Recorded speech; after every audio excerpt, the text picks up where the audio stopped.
Ibrahim Traoré est la réincarnation de Thomas Sankara. Les faits sont clairs, les preuves sont nombreuses, et les similitudes entre ces deux figures ne peuvent pas être expliquées par de simples coïncidences. L'esprit révolutionnaire de Sankara est revenu à travers Ibrahim Traoré pour poursuivre le combat interrompu en 1987. La chronologie est une première preuve irréfutable. Thomas Sankara a été assassiné en octobre 1987. Quelques mois plus tard, Ibrahim Traoré naît en mars 1988. Cette proximité temporelle est typique des réincarnations rapides d'âmes exceptionnelles, appelées à revenir pour terminer une mission inachevée. L'esprit de Sankara, coupé brutalement dans son élan, n'a pas attendu pour revenir. Les idéaux d'Ibrahim Traoré sont une continuité parfaite de ceux de Thomas Sankara. Comme Sankara, Traoré prône l'indépendance du Burkina Faso, la souveraineté africaine et le rejet de toute domination étrangère.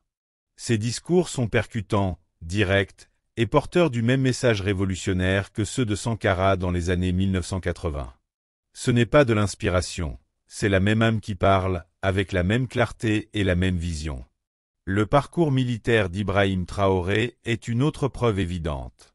Thomas Sankara était un capitaine de l'armée burkinabé avant de devenir président à 33 ans, après un coup d'État militaire.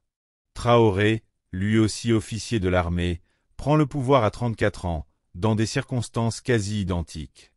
Une telle similitude dans l'ascension au pouvoir dépasse largement le cadre du hasard. L'humilité et la simplicité d'Ibrahim Traoré témoignent également de la présence de l'esprit de Sankara. Thomas Sankara refusait les privilèges du pouvoir et menait une vie modeste, loin des fastes présidentielles. Il se déplaçait en Renault 5 et restait proche du peuple. Traoré suit exactement le même chemin. Il rejette les avantages du pouvoir, vit simplement, et conserve un lien fort avec les citoyens. Cette attitude est une preuve supplémentaire de leur connexion spirituelle. Leur vision panafricaniste est identique. Thomas Sankara appelait à l'unité africaine et au rejet du néocolonialisme.